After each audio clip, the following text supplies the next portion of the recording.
জয় গুরু, জয় গুরু। জয় গুরু, জয় গুরু, জয় গুরু।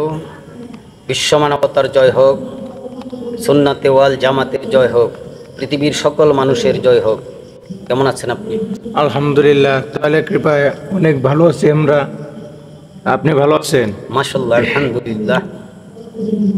পীর মুর্শিদ নবী করিম সাল্লাল্লাহু আলাইহি সাল্লাম এবং পৃথিবীর সমস্ত ফকির মাস্তান অলি আউলিয়া গাউস কুতুবদের খাতিরে আল্লাহর রহমতে ভালো আছি। তো আপনার কাছে একটি প্রশ্ন আজকে আমাদের। তো প্রশ্নটা ভিন্ন, প্রশ্নটা একটু ভিন্ন। তো এই আমাদের যতগুলা আহলে বায়াত পন্থী যারা আছে, আমাদের মাঝে কিছু লোক আছে, তো তাদের কিছু কিছু কমেন্ট আসছে। এই দেহে, আমাদের দেহে নাকি 13টি নদী আছে। তো আমাদের দেহে 13টি নদী আছে, তো এই নদীটি নাম কি? এই 13টি নদীর নাম কি এবং এই 13টি নদী কোথায়?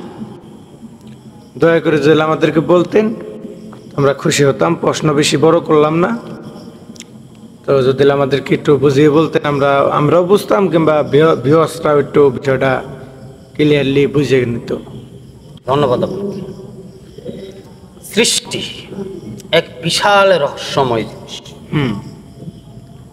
যা আছে ব্রহ্মাণ্ডে তা রয়েছে মানব ভাণ্ডে। হ্যাঁ, আজকে আপনার প্রশ্ন অনুযায়ী এই মানব দেহের 13টি নদীর কথা বর্ণনা করব। 13টি নদীর নাম কি, কোথায় কোথায় উপস্থিত রয়েছে। তো প্রথম, মহান সৃষ্টিকর্তা, সকল সৃষ্টির স্রষ্টা, যিনি আল্লাহ পাক রাব্বুল ইজ্জত, যিনি আমাকে এখন পর্যন্ত বাঁচিয়ে রেখেছেন, আপনাদের সামনে কথা বলতে পারছি, তার কুদরতির চরণে একটি সাজদা রেখে হযরতে আহমদে মুস্তাফা সাল্লাল্লাহু আলাইহি সাল্লাম, পাক পাঞ্জাতন হযরত আলী করিমুল্লাহ জুহু, হাসান হুসাইন ইমাম, তাদেরকে স্মরণ করি। পৃথিবীর সমস্ত পীর মাশায়েখ, দরবেশ, ফকির, মওলা, আমাদের দেশে এবং সারা বিশ্বে যত ফকির মাস্তান রয়েছেন, সকলের চরণে ভক্তি রেখে, আমার পীর কেবলা মৌলানা হাসান, তার চরণে ভক্তি রেখে, পিতামাতার চরণে ভক্তি রেখে, আজকে এই যেহেতু সৃষ্টির বিষয়, সেক্ষেত্রে আমার মা বাবা আমাকে পৃথিবীতে এনেছে আল্লাহর রহমতে। সেই মা বাবাকে আবারও ভক্তি জানিয়ে আমি আজকে এই মানব দেহের 13টি নদীর কথা বলব। আমাদের মানব দেহের 13টা নদী আমরা বহুবার শুনেছি, বহু চা দোকানে শুনেছি, বহু বাউলদের কাছে শুনেছি, বহু ফকিরদের কাছে শুনেছি। আজকে আমরা সেই কথাগুলি মিলিয়ে নিব যে আমার কথার সাথে পীর সাহেবদের কথার কোনো মিল আছে কিনা। তবে আগেই বলে রাখি, একটা কথার 5টা ব্যাখ্যা থাকে। এখন বাজান, আপনার পীর সাহেব, আমি ভক্তি করি তাকে, নত শিরে ভক্তি করি। আপনার পীর সাহেব আপনাকে কোন ভাষায় কিভাবে শিখিয়েছেন তা তো বাবা আমি জানি না। সেজন্যে একটা কথার 5টা করে ব্যাখ্যা থাকে। সেই ব্যাখ্যার আজকে আমি একটা ব্যাখ্যা আপনাদেরকে দিচ্ছি। আমাদের এই মানবদেহের প্রথম নদী হলো কাম নদী। আর সেই কাম নদী কোথায় বসত করে সেটা কিন্তু আমরা প্রত্যেকেই জানি। বাউল সম্রাট রশিদ সরকার বলেছেন যে প্রেম থেকে কামের উৎপত্তি হয়। প্রেম থেকে কামের উৎপত্তি হয়। আর যারা সঠিক মানুষ, যারা প্রেমিক মানুষ, তারা এই কাম থেকে আবার প্রেমটাকে বাসট করে আলাদা করে নেয়। কারণ কাম আর প্রেম একই বান্ডে থাকে, কিন্তু প্রেমটাকে আলাদা করে রাখতে হয়। কারণ কামের কাজ একটা, প্রেমের কাজ আরেকটা। তো আমাদের 1 নম্বর নদী গেল। 2 নম্বর নদী হলো প্রেম নদী।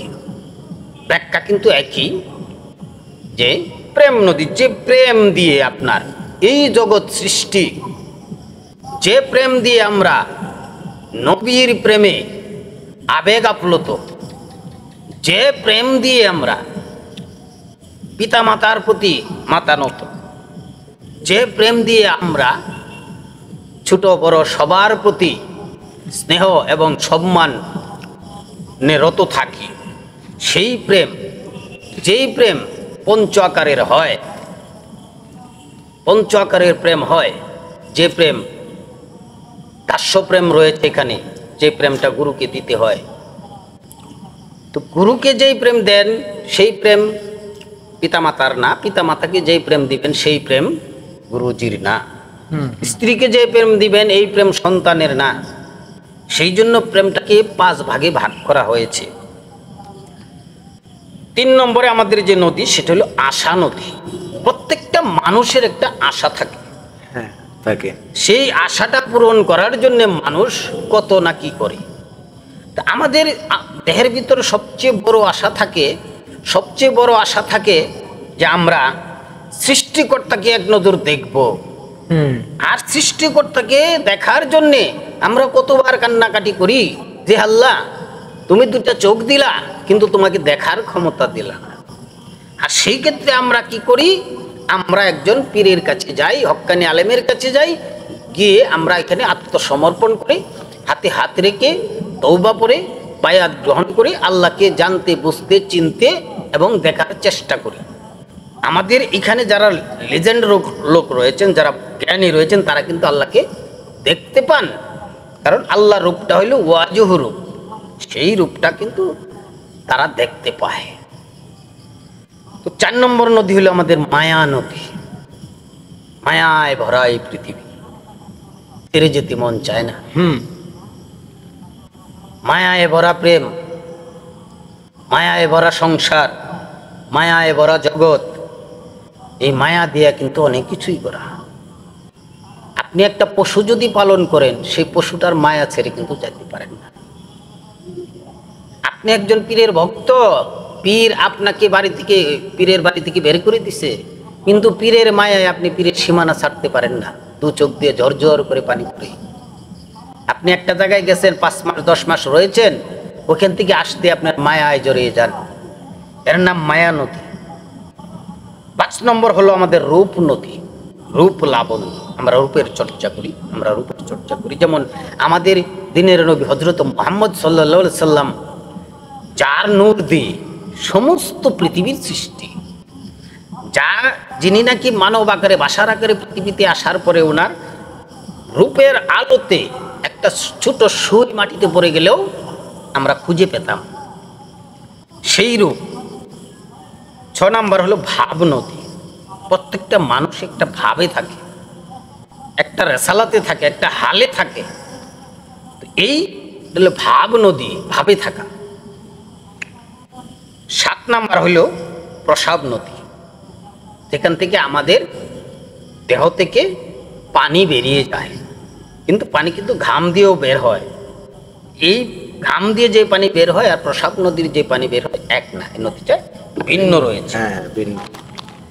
আমাদের 8 নম্বর নদী হলো রক্ত নদী, যেটা 75,000 নারীর শিরা দিয়ে চলাফেরা করে, সেটা হলো রক্ত নদী। 9 নাম্বার হলো বীর্য নদী। বীর্য একটা নদী। 10 হলো ক্রোধ। আমাদের যে শরীরের মধ্যে রাগ রয়েছে, জ্বালালি রূপ রয়েছে, জ্বালালি, সেটা হলো ক্রোধ। 11 নম্বর হলো মোহ। মোহ যেগুলো আবদ্ধ হয়ে যাওয়া, এক ধরনের জাদুবিদ্যার মতো বলা যায় এই মোহ। 12 নম্বর হলো আমাদের হায়াত নদী। এই নদী শুকায় গেলে মৃত্যু অবধারিত। 13 নম্বর হলো ত্যাগ নদী। আমাদের সমস্ত কিছু ত্যাগ করতে হবে, সমস্ত কিছু ত্যাগ করে আমিত্ব বিলীন করে এই ত্যাগ নদী পার হয়ে পাকাবিল্লা স্তরে দিয়ে পৌঁছাতে পারি আমরা। তো যাই হোক, আমরা 13টি নদীর নাম বলেছি। এই তরিকতের ওই যদি আপনারা খুঁজেন পেয়ে যাবেন। তো এমন কথা যদি আরও উন্নত মানের আরও কিছু কথা আপনারা শুনতে চান, জানতে চান, বুঝতে চান, তাহলে কমেন্ট বক্সে কমেন্ট করে দিন, আমরা সেই কথার অনুযায়ী আপনাদেরকে ভিডিও তৈরি করি। ধন্যবাদ সবাইকে, সবাই ভালো থাকবেন, সুস্থ থাকবেন, এই কামনা করে আজ বিদায় নিচ্ছি। আসসালামু আলাইকুম ওয়া রাহমাতুল্লাহি ওয়া বারাকাতুহু। ওয়ালাইকুম আসসালাম ওয়া রাহমাতুল্লাহ।